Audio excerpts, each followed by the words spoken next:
Ele era um dos maiores faraós que o Antigo Egito já tinha visto. O maior construtor, o mais intrépido guerreiro e o pai de mais de 100 filhos.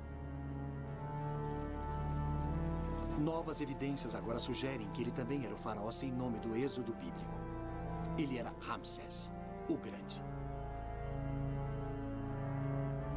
É este o faraó que enfrentou o Deus de Israel? Este será o único rosto da Bíblia que veremos?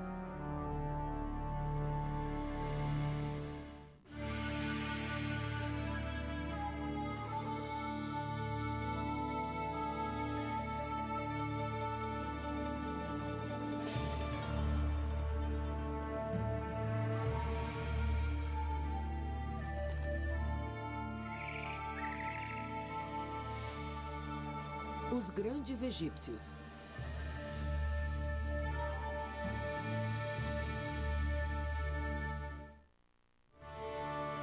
Ramsés, o Grande. Os monumentos a Ramsés vão de suas colossais estátuas em Mênfis, ao norte, ao templo de Abu Simbel, no sul.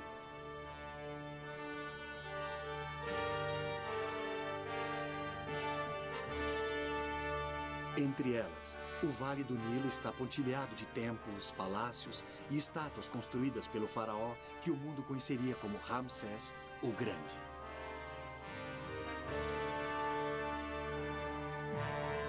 Ramsés travou a maior batalha que qualquer faraó já enfrentou.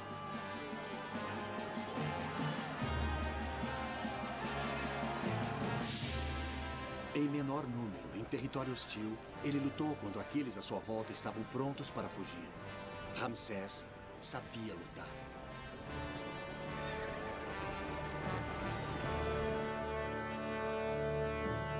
A única batalha que ele deve ter perdido foi aquela com o Deus dos israelitas.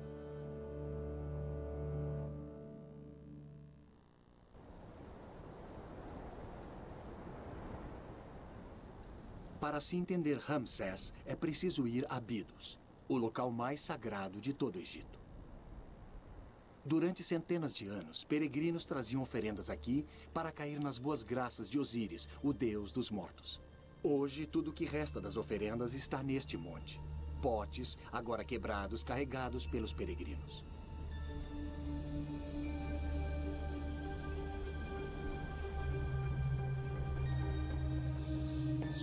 O avô de Ramsés foi o primeiro faraó de sua dinastia. Era uma família de militares, nova na área da realeza. Então, quando Sete, o pai de Ramsés, quis mostrar que eles faziam parte do sistema, ele construiu um templo no solo sagrado de Abidos. Ele reuniu os melhores artesãos da terra para dar ao povo esta deslumbrante prova de que, mais uma vez, o Egito era grande. Sete não estava apenas construindo um templo, mas fazendo uma afirmação política. Você pode esperar grandes coisas de meu reinado.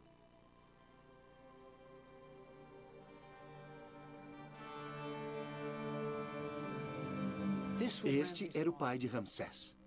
Era uma família de realizadores e Ramsés pretendia fazer ainda melhor.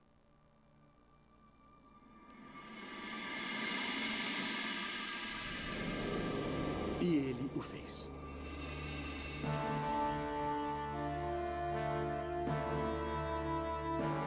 Quando se tornou faraó, Ramsés construiu um templo tão incrível que se tornaria sua marca registrada e um ícone para todo o Egito. Ramsés tinha apenas 20 e poucos anos quando começou a construir Abu Simbel.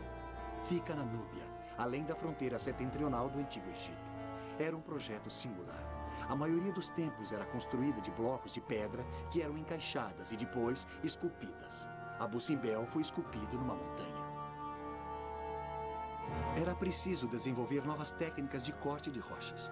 Os artistas eram baixados do topo da montanha em andaimes para pintar uma gigantesca grade que servia de guia para os escultores, que então esculpiram 4 estátuas de 20 metros e meio de Ramsés sentado em seu trono. Mas por que construir um monumento tão incrível num lugar tão remoto? Lá nunca havia uma população egípcia grande o bastante para orar no templo. Era pura propaganda. Ramsés queria que todos o temessem. A Núbia era a fonte de ouro do Egito e o templo era uma grande advertência aos núbios sobre o poder de Ramsés.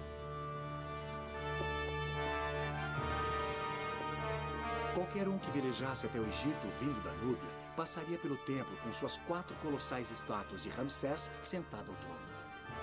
Mas se o núbio parasse para visitar o templo, logo na entrada ele daria de cara com impressionantes entalhes de cativos, muitos deles núbios.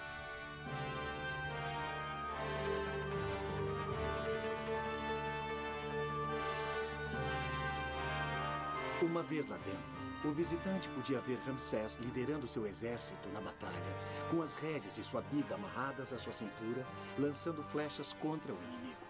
Era muito dramático, mas não terminava por aí. Na parte mais profunda do templo, o sagrado dos sagrados, existem estátuas sentadas dos deuses Amon-Ra, Ptah e Re-Harakte. Junto com eles, exatamente do mesmo tamanho, está Ramsés, o Grande, um deus entre os deuses. Que ego enorme, não? E Ramsés não parou com um só templo em Abu Simbel. Ele construiu um segundo templo para sua amada rainha Nefertari. Eles se casaram na adolescência e ele realmente a adorava. Acima da entrada de seu templo, ele mandou fazer uma inscrição chamando-a de aquela para quem o sol brilha. Bonito, não?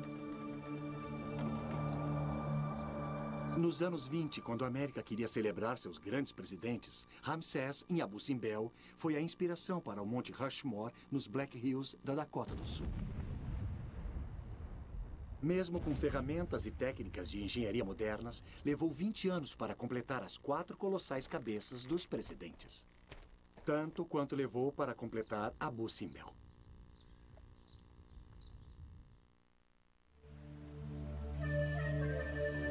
Ramsés iniciou seu reinado com ímpeto de atividade. O Egito é um grande país, grandemente deserto. E é o Nilo que torna a terra habitável. Antigamente, os egípcios se amontoaram ao longo das margens do rio. Onde quer que houvesse uma cidade, ela ficava no Nilo. Em Tebas, o centro religioso do Antigo Egito, Ramsés construiu mais templos grandiosos. E do outro lado do Nilo, na sua margem esquerda, ele mandou construir tumbas no Vale dos Reis e Rainhas. Mas a verdadeira capital do poder sempre foi em Mênfis, cerca de 648 quilômetros mais ao norte, perto da moderna Cairo. Era aqui que se governava o país. Quando Ramsés assumiu o poder, ele transferiu a capital para uma área chamada o Delta, cerca de 160 quilômetros ao norte de Mênfis. Aqui, o Nilo se ramifica em 2 tributários e toda a terra se torna exuberante e verde. Mas Ramsés não mudou a capital por causa do clima. Veja, ele era um militar e foi um motivo militar que o levou a construir uma cidade chamada Ramesse, no norte. Era o lugar ideal para lançar ataques militares.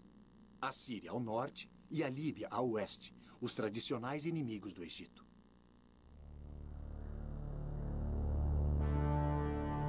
Então, ele construiu uma cidade inteira e sonhou com as levas de tesouros que podia trazer para o Egito. Esta pode ser a cidade que, segundo a Bíblia, o faraó forçou os israelitas a construírem. A nova cidade de Ramsés tornou-se um colossal complexo de palácios, templos, armazéns, oficinas e quartéis. Seria desta nova cidade que ele levaria às suas legiões as vitórias que fariam dele Ramsés, o Grande.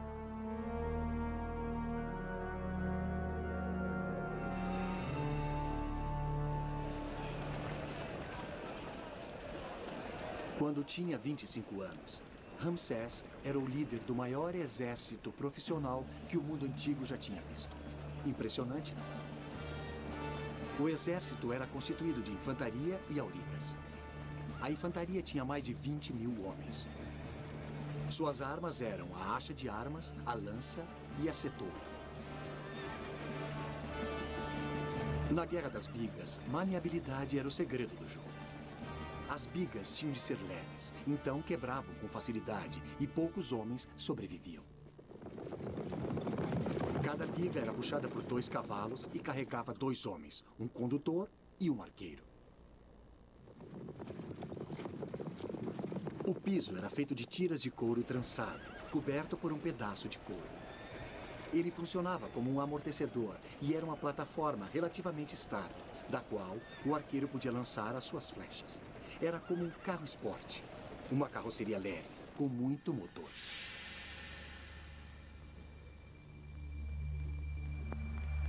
A reputação de Ramsés como guerreiro intrépido foi estabelecida na Batalha de Kadesh.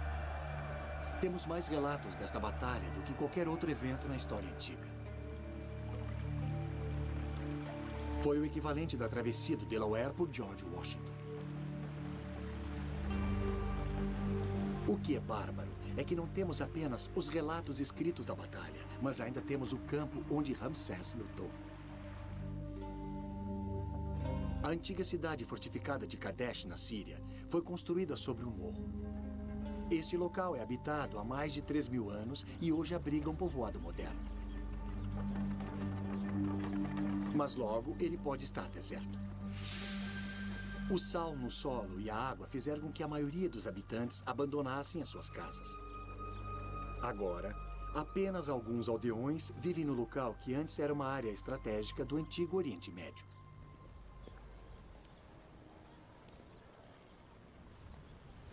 Veja, Kadesh era essencial para o plano de Ramsés para controlar o Oriente Médio, mas a cidade era controlada pelos hititas, guerreiros da moderna Turquia. Eles eram os inimigos número 1 do Egito e Ramsés pretendia tomar Kadesh deles.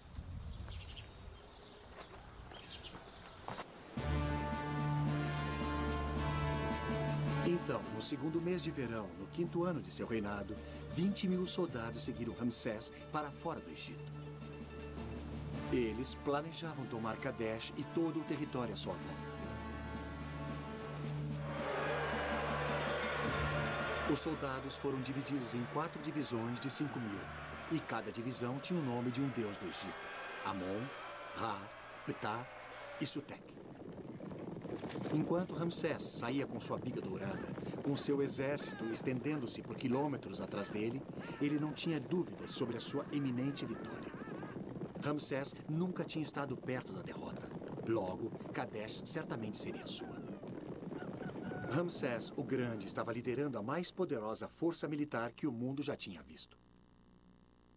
Eles passaram rapidamente por Gaza, indo para o norte em direção a Canaã, passando pela Galileia. Quando entraram na Síria, teriam visto enormes áreas verdes com flores silvestres desconhecidas no Egito. E à distância, montanhas cobertas de neve. Provavelmente foi a única vez que algum deles viu neve.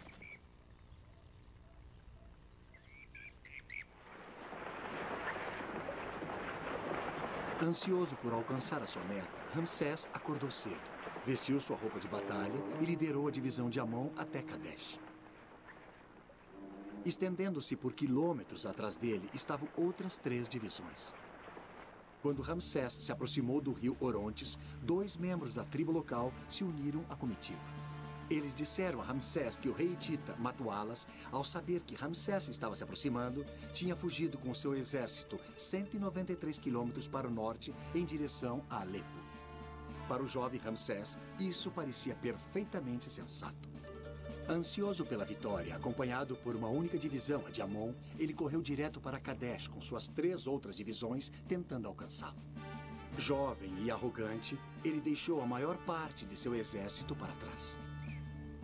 Ramsés decidiu acampar em um outeiro, onde ele teria uma visão clara da cidade fortificada.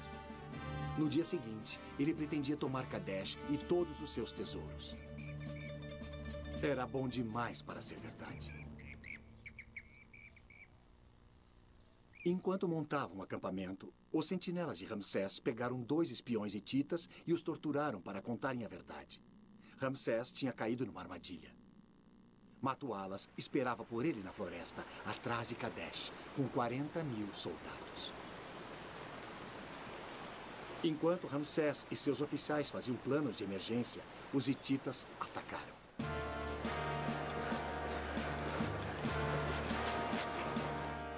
Seus aurigas avançaram, cortando a divisão retardatária de Ra ao meio, destruindo-a quase que completamente. Depois, eles foram direto para o acampamento de Ramsés. As bigas estavam sendo consertadas. Os homens da infantaria cuidavam dos pés cansados uns dos outros. Suprimentos estavam sendo distribuídos. O leão de estimação de Ramsés estava sendo alimentado. Eles estavam totalmente despreparados para o que estava por vir.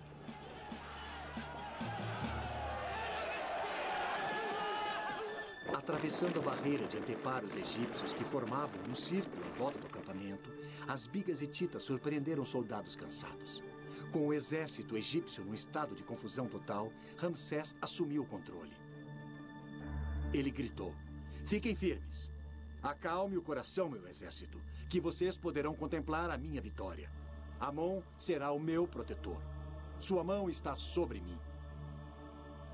Enquanto Ramsés reunia aqueles à sua volta, ele pulou em sua biga, fez uma oração a Amon e atacou. Nunca lhe ocorreu que ele poderia perder.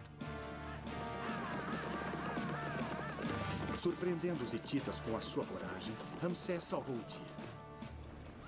Conduzindo seus soldados, ele atacou os hititas 6 vezes.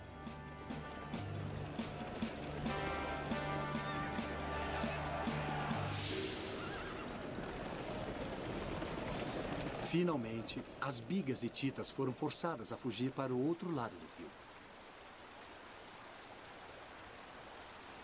Matualas, esperando que suas tropas de infantaria atacassem, ficou surpreso ao ver a sua companhia de bigas recuando para o outro lado do rio. Um príncipe de Alepo engoliu tanta água ao tentar escapar que ele teve de ser suspenso pelos calcanhares para ser esvaziado.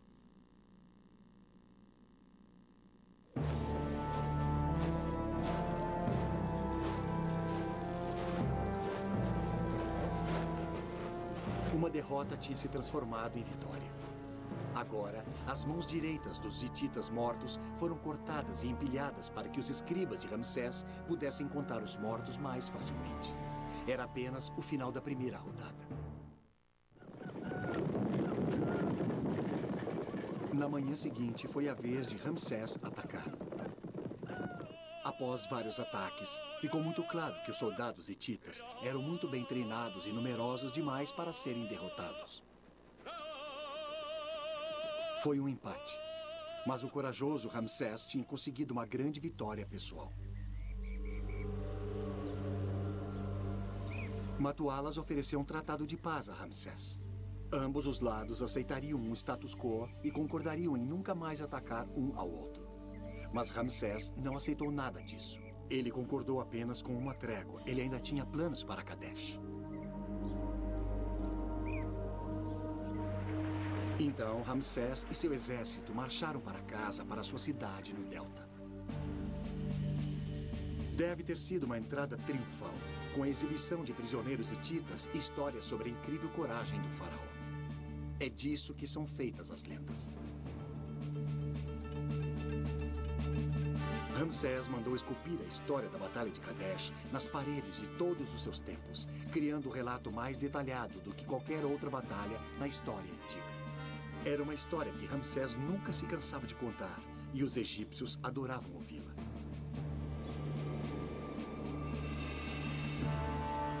Mas breve, ele teria nas mãos um tipo de batalha completamente diferente. Uma batalha com o Deus dos israelitas.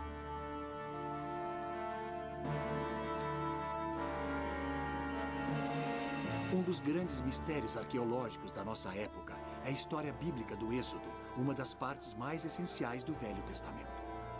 Supostamente, 600 mil israelitas deixaram o Egito. Mas não há nenhuma evidência arqueológica para apoiar este fato. E um dos personagens centrais da história pode ser Ramsés, o Grande. Mas ela realmente aconteceu? Segundo a Bíblia, os israelitas morando no delta tinham se tornado muitos. Na tentativa de controlá-los, o faraó estava forçando os israelitas a construir as cidades Armazém de Pitom e Ramesse, onde os suprimentos do exército eram armazenados.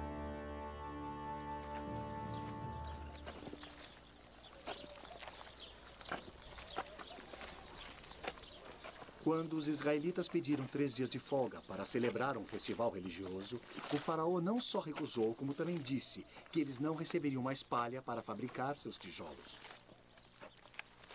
A maneira de fabricar tijolos hoje no Egito ainda é a mesma que na época da Bíblia. A palha é essencial.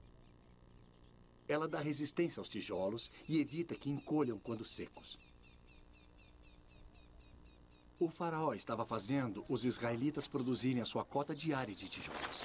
Mas agora, eles também teriam que juntar e cortar a palha.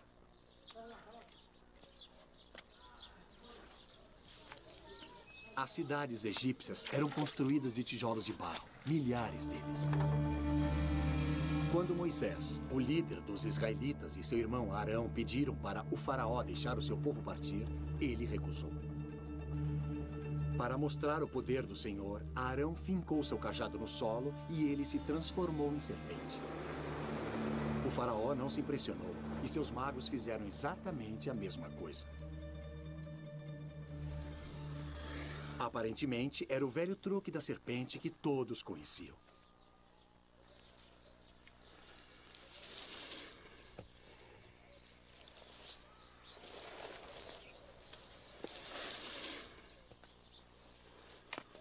Os encantadores de serpentes egípcios de hoje ainda sabem fazer isso.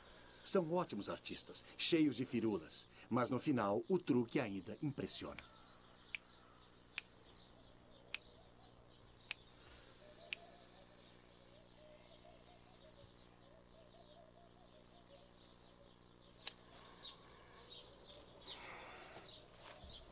O encantador de serpentes enrola a serpente em volta de um cajado e ela fica imóvel. E a sua cabeça parece ser a ponta do cajado.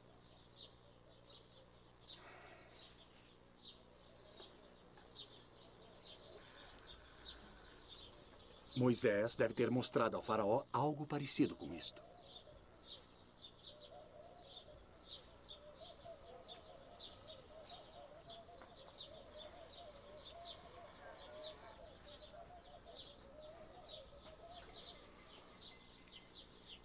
Quando a serpente é devolvida ao chão, ela se reanima e se ergue.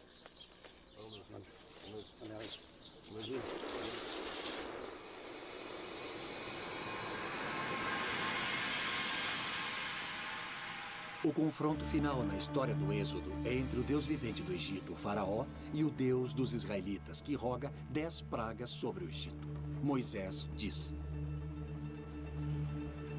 Ferirei eu a água do rio com o cajado que tenho em minha mão. E essa água se converterá em sangue, e os peixes que estão no rio morrerão. As suas águas se corromperão, e os egípcios que as beberem serão atormentados. Mesmo quando aconteceu, o faraó não teve medo e recusou-se a deixar os israelitas partirem. Lembre-se, o faraó também é um deus. Além disso, o Nilo sempre ficava vermelho na época das inundações, quando o rio subia e trazia consigo a rica camada vermelha e arável do solo. As pragas seguintes, rãs, piolhos, insetos, locustas, ebulições e chuvas de granizo, também não assustaram o faraó. Eram muito parecidas com as ocorrências naturais. Então, ele ainda se recusou a deixar os israelitas partirem. Então, o Senhor disse a Moisés: Erga suas mãos para o céu, pois a escuridão cairá sobre a terra do Egito. Uma escuridão que será sentida. Isso me parece uma tempestade de areia. O faraó tinha visto muitas e não estava para libertar os seus escravos por causa de uma ocorrência natural. É a 10ª praga. Entretanto, isso não pode ser explicado como um capricho da natureza. Então diz o Senhor: por volta da meia-noite eu irei ao Egito, e todos os primogênitos do Egito morrerão. De coração partido pela morte de seu primogênito, o faraó finalmente se compadece e começa o êxodo. Mas mesmo depois de todas as pragas e da morte de seu filho mais velho, o faraó recusa-se a desistir. Numa última tentativa de evitar a derrota, ele rapidamente reúne suas bigas e persegue os israelitas. Agora, o milagre da divisão das águas ocorre, permitindo que os israelitas escapem.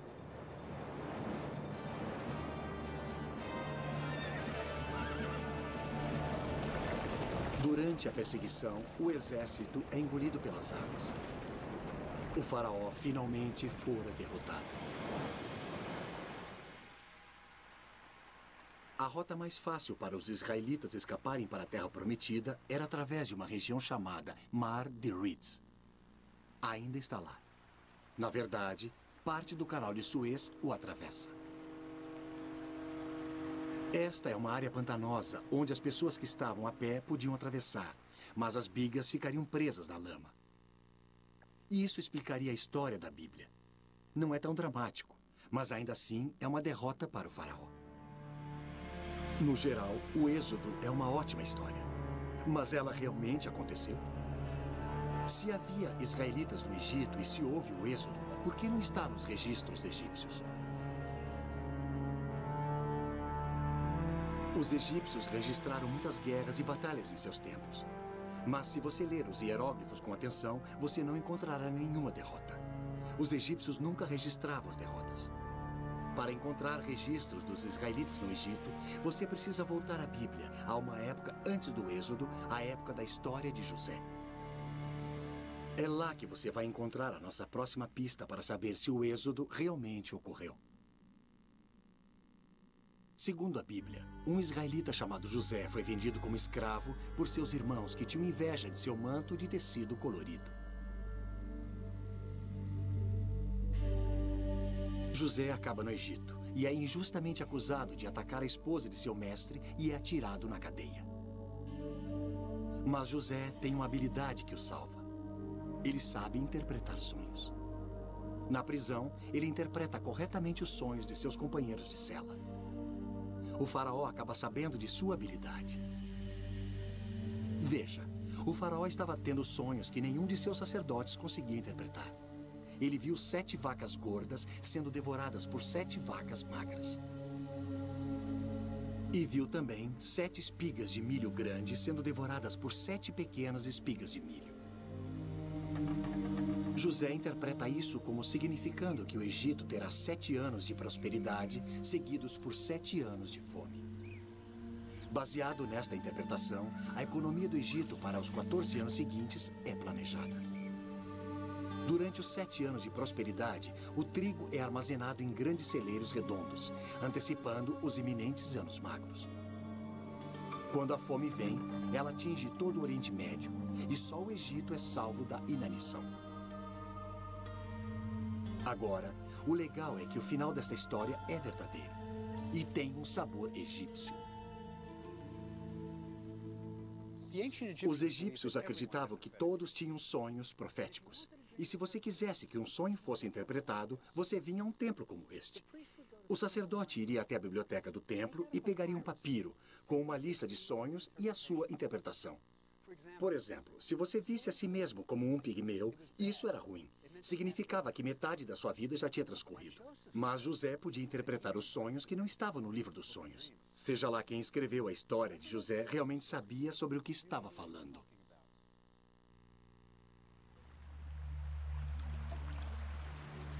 Há algumas evidências da história de José na ilha de Sahel, perto da fronteira sul do Egito.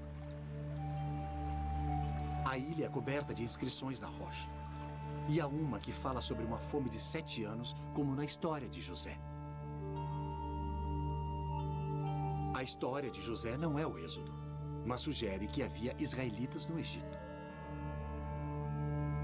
Existe mais uma evidência de que algo como o Êxodo realmente aconteceu e está no Museu Egípcio, no Cairo. Ela até sugere que o nosso Ramsés é o faraó do Êxodo. A famosa Estela de Israel é o único lugar nos registros egípcios onde Israel é mencionado. Uma estela é uma rocha grande e achatada, erigida na frente de um templo para anunciar alguma coisa. É o equivalente egípcio de um quadro de avisos. Esta foi erigida pelo sucessor de Ramsés, Meneftá, para se gabar sobre suas incursões militares. Ele tinha orgulho especial da conquista dos líbios e do misterioso povo do mar que tentaram invadir o Egito. Mas aqui embaixo, ele fala de sua expedição militar à Palestina. E lista todos os territórios que conquistou. Terrenu está deserta. Hati está acabada. Canaã foi assolada. Depois ele diz: Israel acabou. Sua semente não mais existe. Olhe os hieróglifos de perto. Todos os territórios conquistados terminam no hieróglifo com 3 saliências. São montanhas. É o sinal do país estrangeiro. Mas não Israel. Ele termina com o hieróglifo de pessoas. Um homem e uma mulher. Isso porque Israel ainda não é um país estabelecido. Os israelitas ainda eram um grupo de andarilhos. Você lembra que a Bíblia diz que os israelitas vagaram no deserto durante 40 anos antes de se assentarem na Terra Prometida? Bem, se eles ainda estavam vagando quando o sucessor de Ramsés erigiu a estela, isso situaria o êxodo durante o reinado de 67 anos de Ramsés. A estela sugere que Ramsés o Grande era o faraó sem nome do êxodo.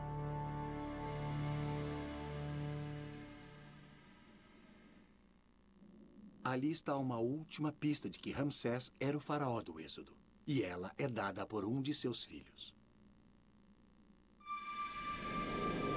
Em quase todo o templo que construiu, Ramsés mandou esculpir seus filhos nas paredes. Ele tinha muito orgulho deles. Há um grupo deles no templo de Luxor. O primeiro é Amun-Herkhepshef. O 13º é Meneftá, que sucedeu Ramsés e se tornou faraó. Isso significa que os primeiros 12 filhos morreram antes de Ramsés morrer. Vocês lembram na história do Êxodo, quando o primogênito do rei morre? Bem, quando é que Amun-Herkhepshef, o primogênito de Ramsés, morreu? A resposta pode ser encontrada em Abu Simbel. Dentro do templo, Ramsés também mostrava orgulhosamente os seus filhos. Lá, à frente do grupo, está o seu primogênito, Amun-Herkhepshef.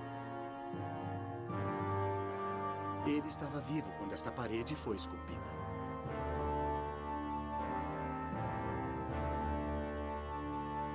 Mas uma estátua sua no lado de fora do templo de Nefertari tem 2 grandes hieróglifos no final de seu nome que significam falecido. Então, o primogênito de Ramsés já estava morto quando Abu Simbel foi completado logo depois do êxodo. E talvez até saibamos onde ele foi enterrado.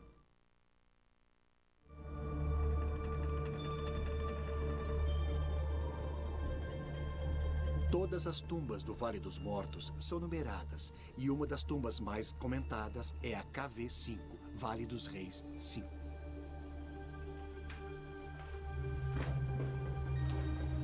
Ramsés construiu a tumba para os filhos que morreram antes dele, diretamente oposta à sua própria tumba, para que ficassem com ele por toda a eternidade. Esta não é uma tumba qualquer. Quando o egiptólogo Kent Weeks começou a escavar, tornou-se claro que esta era a maior tumba já construída no Egito.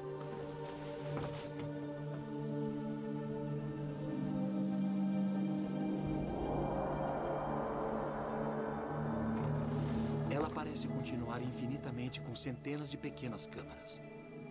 Salas para abrigar múmias, salas para abrigar móveis, roupas e todas as posses que os filhos de Ramsés precisariam para a próxima vida.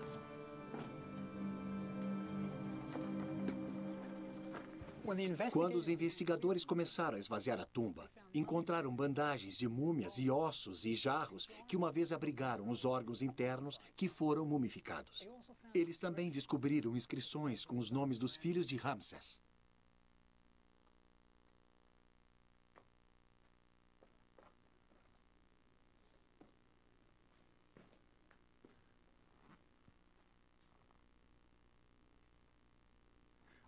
O que é realmente interessante é que os eruditos modernos agora situam a morte do filho mais velho de Ramsés praticamente na época do Êxodo.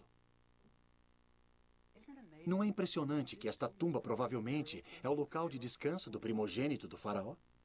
O filho cuja morte culminou na saída dos israelitas para a Terra Prometida?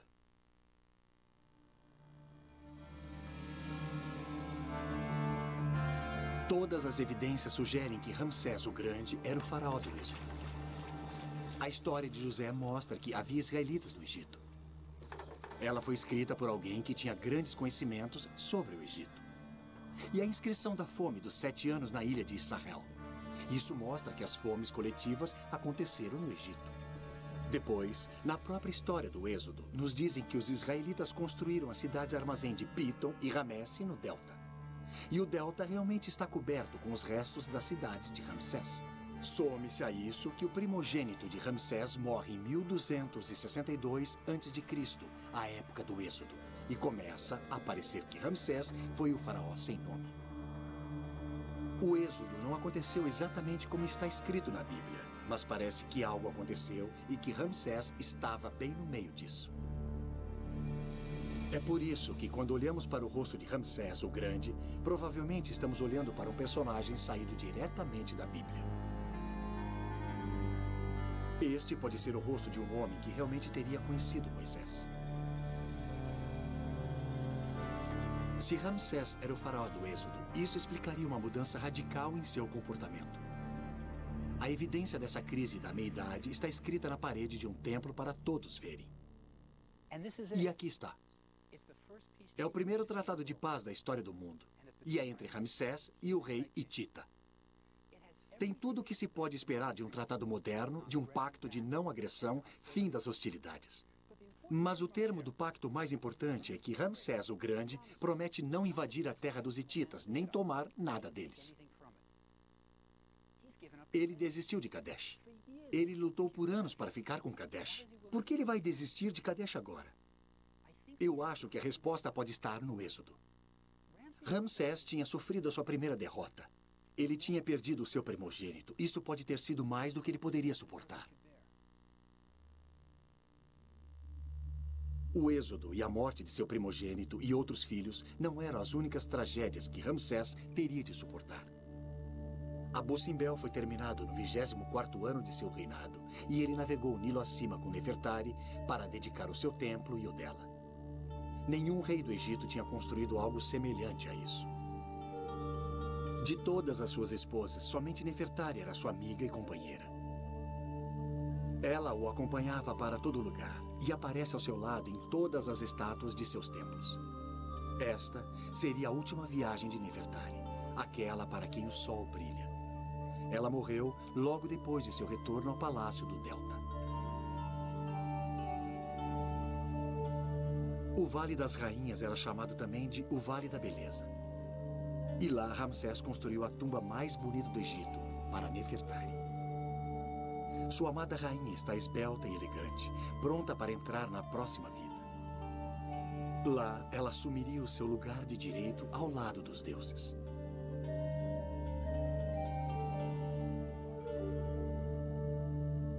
Ramsés reinaria por mais 40 anos sem a companhia de Nefertari. Desta época em diante, ele era um homem mudado. Ele nunca mais sairia do Delta para liderar seu exército em batalha. Seus pensamentos tinham deixado as conquistas e se voltado para a construção de tumbas e monumentos.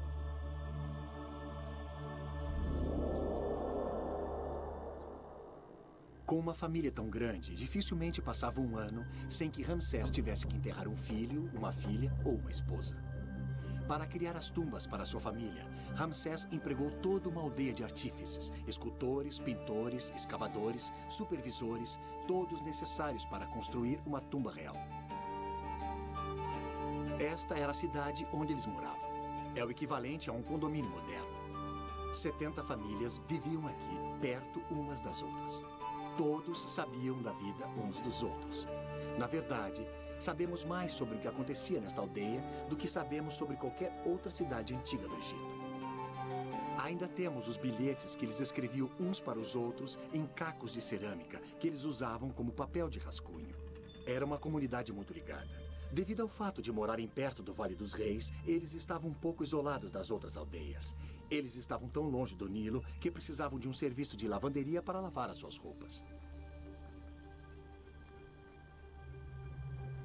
E eles permutavam as suas habilidades. Escavarei a sua cova se você pintar a minha tumba. Esse tipo de coisa.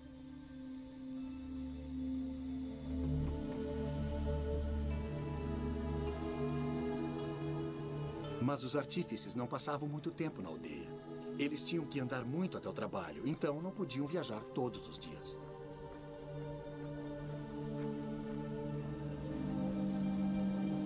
Ainda se pode andar no caminho que eles faziam para o trabalho.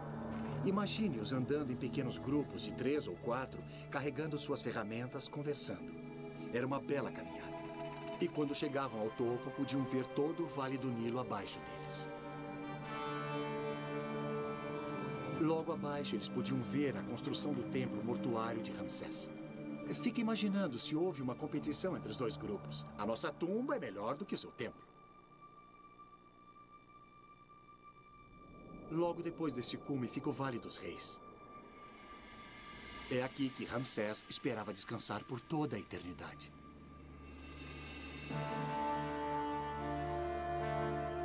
Após 67 anos de um reinado extraordinário, Ramsés o Grande morreu em seu palácio, o Delta. Seu corpo foi levado para a oficina do embalsamador, a mesma oficina que tinha mumificado Nefertari, Amun-Herkhepshef, seu primogênito, e tantos de seus filhos e filhas. Ele permaneceu lá por 70 dias.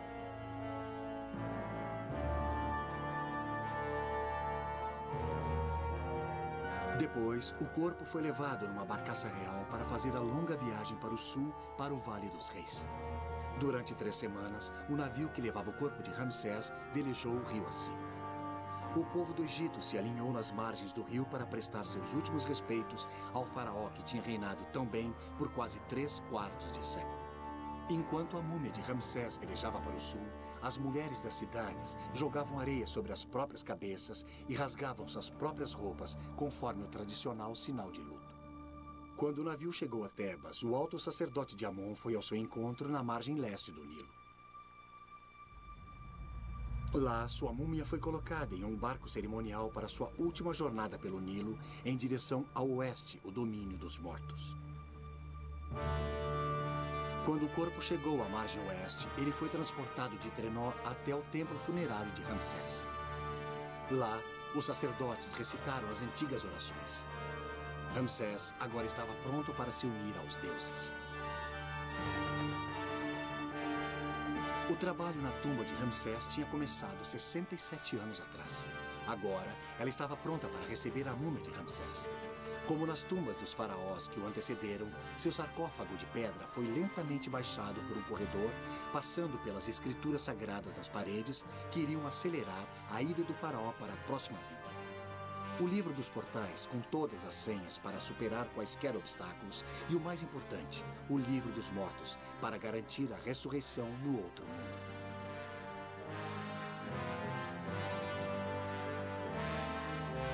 O corredor descia profundamente na terra.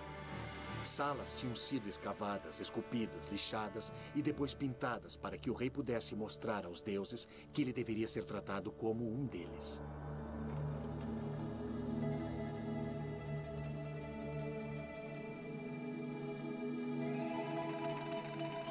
A verdadeira tumba de Ramsés já foi vítima de ladrões de tumbas e grandes inundações da ocasional torrente de chuva no Vale dos Reis. Mas ela ainda é digna de Ramsés, o Grande. Sua câmara funerária é a maior do Vale dos Reis e provavelmente continha o maior tesouro já reunido.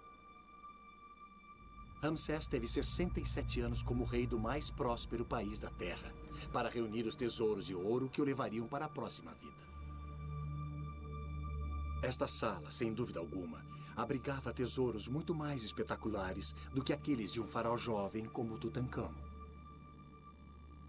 Quando Ramsés morreu, a maioria dos homens que haviam trabalhado na sua tumba já estavam mortos. Ramsés tinha reinado por 67 anos. Para a maioria dos egípcios, ele foi o único rei que conheceram. Quando Ramsés finalmente ascendeu aos deuses, o Egito chorou.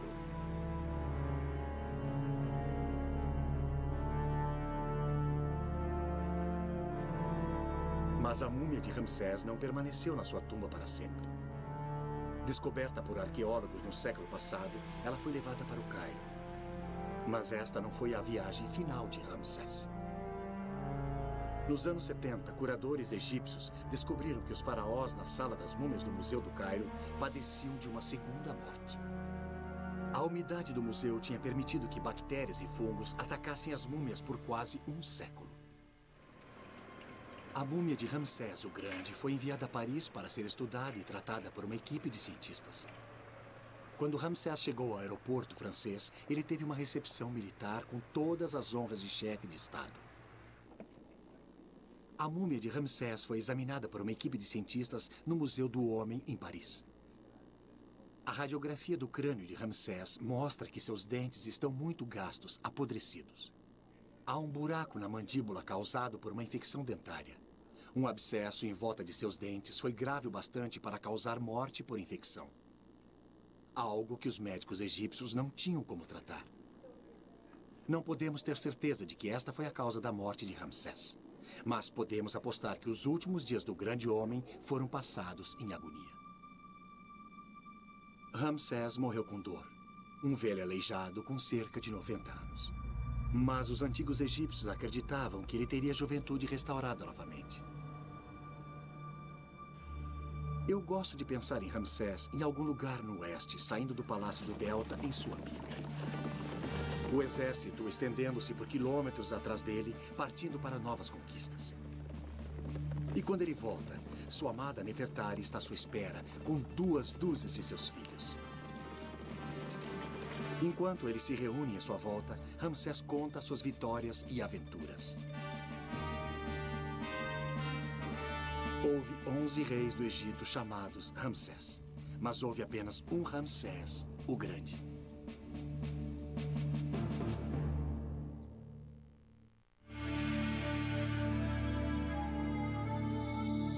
Versão brasileira, Tempo Filmes, São Paulo.